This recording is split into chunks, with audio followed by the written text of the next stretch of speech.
시청자 여러분 안녕하십니까? 네, 늘 북한 소식뿐이 아니라 우리 여러 가지 북한과 연관된 이야기를 나누는 묘한 찻집입니다. 오늘도 북한 전문 저널리스트 이영전 박사님 모셨습니다.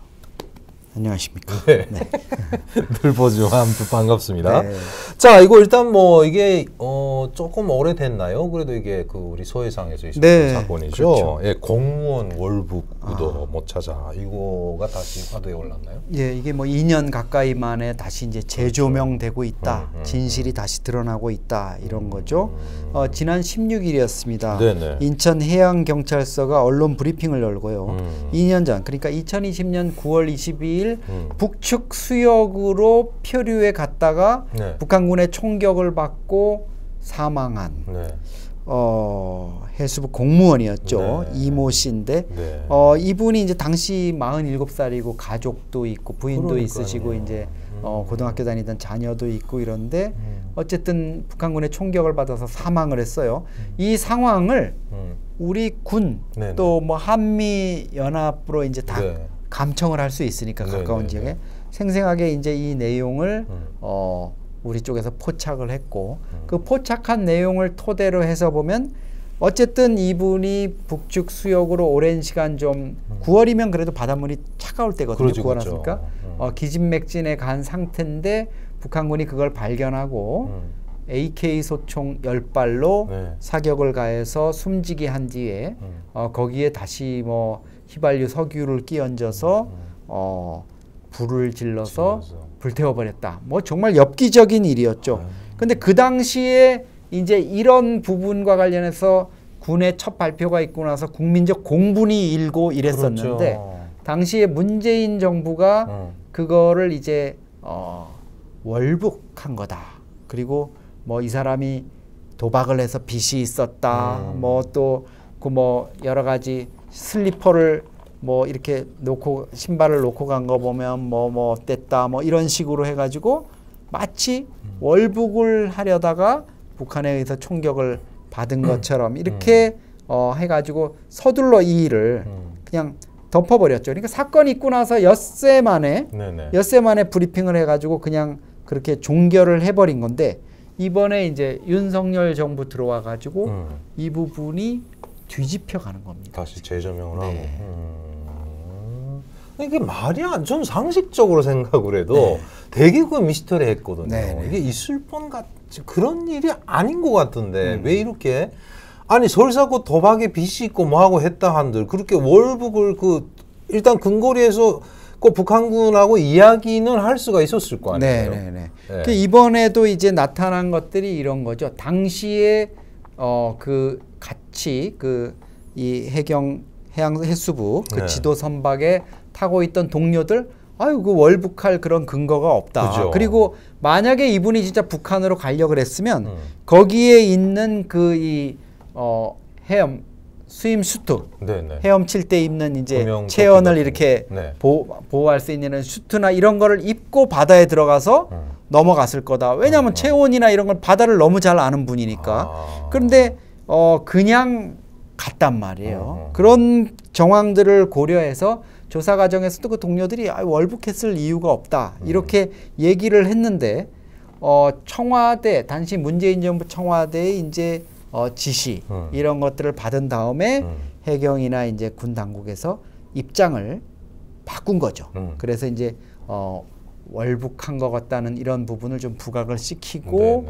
서둘러 종결을 했고 마침 그때가 뭐가 있었냐면 문재인 대통령이 이제 화상으로 유엔에서 무슨 뭐 한반도 종전선언 이런 거 관련해서 연설을 했던 그 시점이에요. 그러니까 이런 상황이 악재가 될 것 같으니까 청와대가 모종의 개입을 해서 이런 식으로 그냥 이 사람의 개인의 어떤 월북 시도 과정에서 벌어진 사건 이렇게 종결을 해버린 건데 이번에 이제 분명하게 월북이라고 단정할 만한 증거를 발견하지 못했다. 이렇게 잠정적으로 또 결론을 내린 겁니다. 근데 유가족들도 그때 많이 항의를 했었잖아요. 그렇죠. 이분들이 없었으면 만약에 유가족들이 그냥 침묵하거나 이랬으면은 이 건은 그냥 덮여버릴 수도 있었는데 이 고등학생 아들이 당시 문재인 대통령한테 이제 편지를 썼지 않습니까? 네네. 근데 문재인 대통령이 또 이거를 해결해 주마 이리고는 그냥 묵살을 해버린 거예요. 아이고나. 그러니까 이제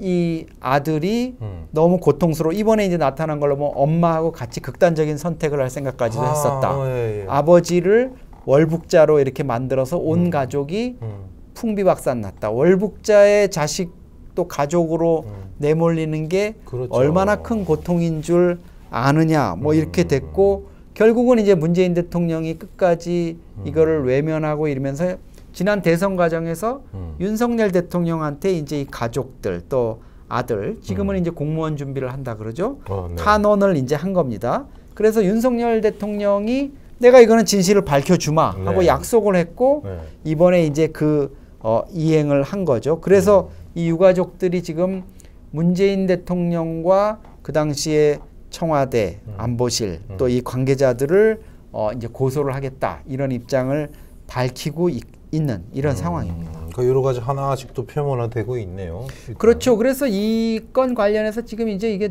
좀 논란이 쉽게 사그러들기는 어려울 것 같아요. 왜냐하면 유족들이 관계자들, 문재인 대통령을 포함해서 관계자들을 이제 고소를 하겠다고 이렇게 밝힌 상황이고요. 계속 이 부분이 규명이 되는 거고, 그 다음에 윤석열 대통령도 관련된 정보들, 당시에 관련된 정보들 국민들이 원한다면 공개해야 된다는 입장이고, 네. 다만 이제 문재인 정부 때 요 핵심적인 보고 내용이라든가 그 당시에 이제 SI, 네. 그러니까 우리가 대북 감청을 해가지고 받아들인 아주 특수한 정보, 스페셜 인텔리전스 그 내용은 지금 문재인 대통령이 15년 동안 대통령 기록물로 이제 묶어버렸지 않습니까? 그러니까 국회 3분의 2의 의결이 있거나 이러야 되기 때문에 민주당이 해주지 않으면 이거는 해줄 수가 없어요. 그래서 민주당 우상호 비상대책위원장이 이번에 뭐 안 해주겠다 이렇게 하니까 이 가족, 이모, 이 숨진 분의 아들이 이제 우상호한테 또 편지를 썼죠. 너 가족들과 이런 게 얼마나 그렇죠. 이게 고통스러운 거였는 줄 아느냐. 당신이 뭐 김정은이가 그 당시에 뭐 유감 편지를 하나 보낸 게 있는데 유감 메시지를 그거 우리 가족들한테 사과하지도 않았는데 너 우상호 너가 무슨 자격으로 이걸 뭐 김정은이가 사과했으면 됐지 무슨 더 자꾸 문제 삼느냐 이런 식으로 얘기할 거냐 이렇게 돼 있고 지금 이제 우리 시민단체나 이런 데서는 세월호의 진실을 그렇게 인양하겠다고 그랬던 문재인 정부 또 그 같은 진영에 있는 분들이 이 북한군에 의해 가지고 무참하게 이렇게 살해된 사실상 살해죠. 그렇죠. 이렇게 된 공무원의 가족들 또 이 슬픔을 외면하고 있다 이런 비판이 나오고 있습니다. 이게 좀 또 위치적으로 보고도 그렇고 제가 생각하기에는 북한군하고 이렇게 대우를 했을 때 아마 그런 경우도 있지 않을까요? 협박을 받았다거나. 그렇죠. 그러니까 이게 국민의 생명을 좌우하는 거고 더더구나 이분이 해수부 공무원이었죠. 그러니까요. 국가의 명예에 의해 가지고 그 위험한 지역에서 어떤 임무를 수행하고 있었던 거고 이분이 뭐 어떤 상황에 의해 가지고 바다에 빠지거나 이렇게 돼 가지고 조류로 표류해서 그쪽으로 갔다 이런 상황이라면은 정말 어떤 내용인지 정부가 면밀하게 조사를 했어야 돼요. 할 수 있는 거죠. 했어야 되는 거죠. 예, 그리고 어떠한 경우라도 이 사람이 월북했다고 단정해서는 안 된다는 거죠. 설사 북한 감청을 했더니 뭐 월북자가 있습니다 이렇게 했다 그래도 이 남조선 인민이 지금 우리한테 월북하게도 했다 이래도 생각해 보십시오. 이 사람이 바다에 빠져가지고 기진맥진해가지고 거의 그때 갔을 때는 거의 사경을 헤매는 상황이었다 그러는데 그러면 북한군을 맞닥뜨렸을 때 바다에서 배 위에서 북한군이라는 걸 직감했을 때 이분이 살기 위해서라도 나는 귀순해 왔다고 귀순하고 싶다고 얘기를 할 수 있는 그런 가능성도 있을 거고요. 또 이 사람이 실제로 어떤 의사표현을 하지 못할 정도였다 그래도 현지의 북한 군인이나 또 지휘관이 자기네들의 편의를 위해서 그냥 뭐 남조선 인민이 이렇게 어떻게 침투해 왔는데 우리가 발견 못했다 이러면 문제가 될 수 있으니까 아 이게 의거월북하려고 이렇게 왔다든가 이렇게 상부에 보고를 할 수 있지 않습니까? 그렇죠. 부풀려서 자기네들이 뭔가 저기를 하려고 그런 가능성까지도 다 염두에 둬야지. 감청을 해봤더니 월북했다고 그러더라. 아 그러니까 월북이다. 이렇게 단정하는 거는 말이 안 된다. 월북했다는 사람은 왜 죽어서 시신으로 왔는데? 그렇죠. 그러니까 북한이 그러면 월북했다는 사람을 왜 총격을 가해서 죽였을까? 이 부분도 규명이 돼야 되고요. 사실 더 근본적으로 들어가 보면은 이분이 그 북한군에 의해서 발견된 그 상황부터 우리 군 당국이 그 북한 경비정에서 그 남포에 있는 이함대 사령부라든가 자기네 부대로 교신하는 내용 이런 것들 위에서 내려오는 거 다 듣고 있었단 말이에요. 그렇죠. 그러면 빨리 그게 청와대나 국정원 또 군 당국에서는 실시간으로 그걸 듣고 있었으면 빨리 조치를 해서 조치를 해가지고 뭐 문재인 대통령이 그때까지도 남북 간에 친서가 오간다고 이렇게 자랑할 텐데 그러면 빨리 김정은한테 핫라인으로 연락을 하든가 아니면 우리 군 당국이 통신선을 가동해서 이 우리 인원에 대해서 어떤 위해도 가하지 마라. 그럴 경우에는 우리가 가만 안 있겠다. 네. 이렇게 조치를 했으면 그래도 북한의 태도가 달라졌을 거다. 아니면 우리가 지금 뭐 구하러 갈 테니까 중간 지역으로 뭐 NLL 접점으로 네. 뭐 만나서 이렇게 인도하자든가 여러 가지 조치가 있었을 수 있는데 그냥 침묵하고 방치하고 이렇게 하는 바람에 결국은 이분이 얼마나 그 상황에서 두렵고 정말 아무도 대한민국도 나를 구해주지 않는구나 하는 그런 두려움에 떨었을까 공포심에 떨었을까 마지막을 정말 너무 비참하게 그러니까요. 그 목숨을 이제 숨졌는데 그 가족들 부인이나 자녀의 입장에서는 뭐 정말 가슴이 찢어지겠죠. 그러나 그것도 네. 또 시신에다 또 휘발유 뿌려서 불태웠다니 네. 그건 최악이잖아요. 근데 저는 잘 몰라서 그런데요. 네. 일단 우리 해군이나 해경들이 이게 정상 그 근무를 하고 있을 때잖아요. 네. 근데 만약에 사람 하나가 이렇게 표류됐다. 이 포착을 못 그것까지 포착은 못 하죠. 못 한다 그래요. 네네. 그거는 그렇게까지는 포착이 안 되는 걸로 알고 있습니다. 뭐 무장하거나 이런 것도 아니고 파도가 일렁이는데 뭐 그냥 부유물에 의지해가지고 이렇게 넘어가는 정도 이런 거는 북한도 그래서 이제 포착을 못하고 거의 다 갔을 때 이제 발견을 한 걸로 이렇게 봐야죠. 하여튼 그 NLL에도 뭐 많은 사건들이 일어나니까 좀 참 안타깝네요. 빨리 이것도 규명이 돼가지고.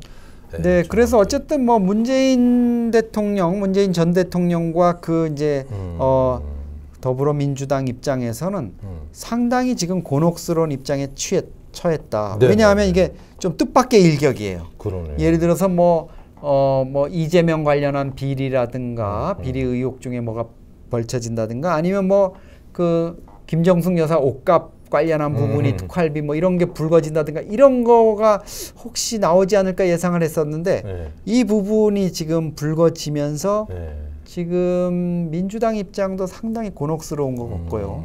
뭐 여러 가지 이렇게 이런저런 해명이 나오지만 국민들 입장에서 보면 설득력이 없어요.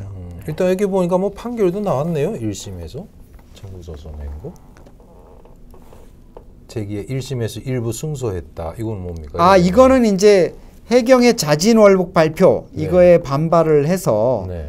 유족이 이제 청와대 안보실 이런 쪽에다가 이제 정보 공개 청구를 했는데요. 네. 1심에서 승소를 했어요. 네, 승소를 했고 유족이 열람할 수 있도록 했다. 이렇게 네. 되는데 이 부분 이제 앞으로 제가 보기에는 이제 공개가 지금 일부는 되고 있습니다만 앞으로 전면적으로 공개가 될 가능성 있습니다. 그 문재인 대통령 측 그리고 민주당 측도 아마 이런 그 국민의 그 들끓는 여론 이런 거를 마냥 외면하기는 쉽지 않을 것 같습니다. 일단 도화선에 불이 달렸네요. 그렇습니다. 그렇죠. 네. 자 오늘 매한 잣집 여기서 끝내도록 하겠습니다. 아무튼 유가족 분들에게 심심한 애도의 뜻을 한 번 더 표하면서 다음 시간 더 기대하도록 하겠습니다. 안녕히 계십시오.